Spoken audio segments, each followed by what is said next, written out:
Je m'appelle Robert Dion, je suis professeur titulaire au département d'études littéraires de l'Université du Québec à Montréal et directeur général du Centre de recherche interuniversitaire sur la littérature et la culture québécoise, le CRELIQ.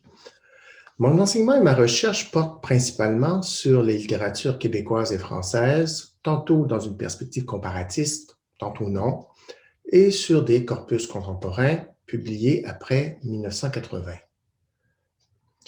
Ce qui caractérise toutes mes recherches depuis plus de 30 ans, c'est, je dirais, un intérêt marqué pour les savoirs de la littérature, c'est-à-dire pour le type de savoir, de connaissances que la littérature est à même de produire et qui serait en quelque sorte spécifique à celle-ci.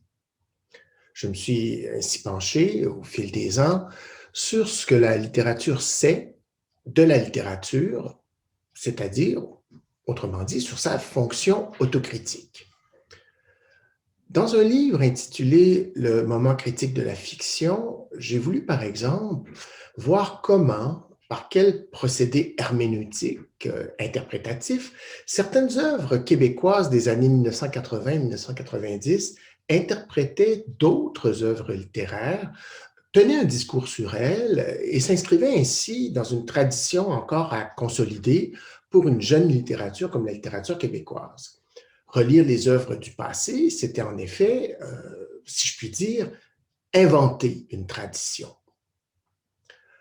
Par la suite, je me suis intéressé à la biographie d'écrivain. Par biographie d'écrivain, j'entends la biographie d'un écrivain par un écrivain. Et plus particulièrement à des formes hétérodoxes de la biographie d'écrivain, comme la biofiction, la biographie imaginaire, la biographie romancée, et ainsi de suite. Il s'agissait encore là de comprendre comment ces textes mettent en œuvre des stratégies cognitives propres à éclairer, par exemple, le mystère de la création littéraire, sans se limiter donc au seul procédé admis dans les biographies, je dirais, plus orthodoxes. Cette recherche a donné lieu à un ouvrage, Écrire l'écrivain, forme contemporaine de la vie d'auteur, co-rédigé avec ma collègue France Fortier. Ces deux recherches au long cours m'ont conduit à mes recherches actuelles, dont je voudrais dire un mot maintenant, qui portent sur les écritures du réel. Déjà, les écritures biographiques constituaient un terrain où la littérature rencontrait la réalité d'une vie vécue, qu'elle pouvait traiter avec plus ou moins de réalisme, plus ou moins de fantaisie. Dans cette nouvelle recherche qui a donné lieu à mon livre le plus récent, qui s'intitule « Des fictions sans fiction ou le partage du réel », j'ai voulu rendre compte de la reality hunger de la littérature contemporaine et particulièrement de la fiction. Je pars donc du postulat que notre époque, dans le domaine artistique tout particulièrement, a soif de réalité. La question qu'on peut se poser, mais c'est de quelle réalité parle-t-on alors? De celle qui existerait en soi à travers la perception immédiate des sens ou telle que la recueillerait une caméra simplement posée à un carrefour? De la réalité donc la plus nue, la plus crue, la moins apprêtée en apparence, celle que prétendent nous servir les webcams ou les reality shows? On ne niera pas qu'il existe des entreprises littéraires qui visent plus ou moins bien à cette parfaite restitution d'un réel qui serait objectif. Cependant, la production actuelle, même la plus ouvertement réaliste, me semble bien plutôt marquée par le constat lacanien d'un réel impossible, d'un réel inatteignable sans médiation, et l'idée selon laquelle la réalité n'est plus à penser comme une référence objective, extérieure au discours, mais comme constituée dans et par le langage, comme le disait Roger Chartier, est très généralement admise maintenant. Bref, ma question actuelle est: qu'est-ce que la littérature sait du monde? Et derrière cette question, il y en a une autre qui me paraît cruciale. Qu'est-ce que la littérature a à nous dire du monde aujourd'hui? Cela peut revenir à se demander encore plus concrètement comment la littérature peut-elle rivaliser avec les pratiques de l'image, avec les médias qui prétendent donner une vision immédiate, sans truchement, du réel même? Comment la littérature peut-elle réinvestir la scène publique, nous aider à mieux connaître le monde et peut-être, au bout du compte, à agir sur lui?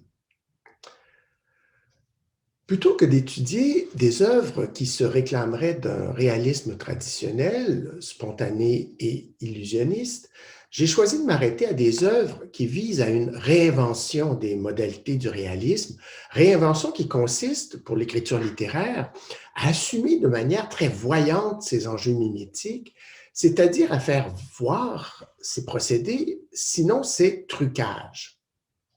Je me suis donc consacré à ce que j'appelle des fictions du réel. Pourquoi des fictions? Parce qu'à la différence de bien des textes littéraires dits référentiels, les biographies, les autobiographies, les essais par exemple, qui prétendent parvenir sans encombre à la représentation vraie d'un réel préexistant, les fictions du réel l'envisagent plus comme un problème que comme une matière à traiter ou à rendre, plus comme un chantier que comme un domaine institué, comme une cible inatteignable et néanmoins visée. Dans ma recherche, j'ai voulu saisir ces fictions du réel sous trois angles. L'écriture de la personne réelle proprement dite, que j'avais déjà abordée dans mes travaux sur les fictions biographiques, l'écriture de l'histoire et l'écriture du fait divers, angles qui m'apparaissent comme les voies privilégiées par lesquelles le réel, dans le corpus contemporain, s'insinue dans la fiction. On peut, cela dit, se demander si l'écriture de la personne réelle n'est pas, pour la littérature, une façon commode et efficace de se rebrancher sur le monde, de sortir d'une autonomie qui serait devenue, à la longue, mortifère. Il s'agirait, dès lors, d'en revenir de l'adieu au monde, à la suite duquel la société, à son tour, s'est crue justifiée de donner son congé à la littérature, la marginalisant ainsi. Là résiderait peut-être la motivation à la source de ces écritures qui, euh, se revendiquant comme littéraires par le choix de la fiction, qui est quand même le type de littérature le plus lu aujourd'hui. Donc, ces écritures, même si elles se revendiquent littéraires, c'est comme ça qu'elles envisageraient quand même de prendre la réalité à bras-le-corps. C'est ainsi, en tout cas, que la fiction soutient son droit à dévorer de vrais gens, comme l'énonce Rick Moody. Cependant, l'ambiguïté générique cultivée dans ces textes, qui se situe entre fiction et non-fiction, discours non sérieux et discours sérieux, rend leur mission on ne peut plus floue, pour dire cette fois-ci comme William Marx, et leur statut fort problématique, en particulier sous le rapport de leur éventuelle fonction critique. Car c'est au total la fonction critique, encore une fois, et j'y reviens, de la littérature, que les œuvres de mon corpus mettent de l'avant. Non pas tant une critique de la littérature, comme celle que j'avais dégagée d'un ensemble de fictions herméneutiques prenant pour objet d'autres œuvres littéraires réelles ou imaginaires, c'est la première recherche dont j'ai parlé dans cette capsule, non pas tant donc une critique de la littérature qu'une critique de phénomènes sociaux tels que la médiatisation de la vie privée, par exemple, l'instrumentalisation de l'histoire, la falsification de l'archive, la réduction du récit de vie à l'anecdote, le sensationnalisme journalistique, et ainsi de suite.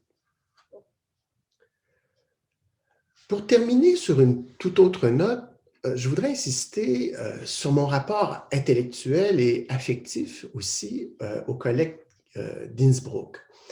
J'ai eu l'honneur d'être invité à quelques reprises au Centre d'études canadiennes dirigé par la professeure Ursula Moser.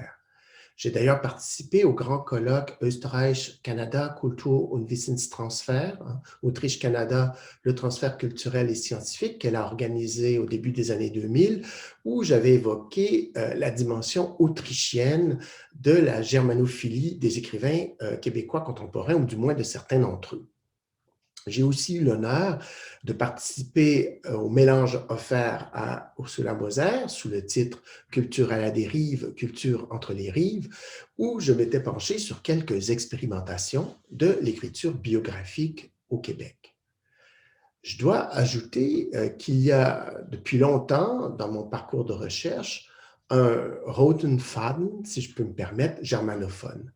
J'ai consacré tout un livre à la germanophilie des intellectuels québécois. J'ai écrit à l'occasion sur Thomas Bernhard et Peter Hanke, et j'ai encore récemment dirigé une thèse très intéressante et très novatrice, à mon sens, sur les appropriations de Bernhard et Hanke par les écrivains québécois sur leur réception productive de ces deux grands classiques autrichiens.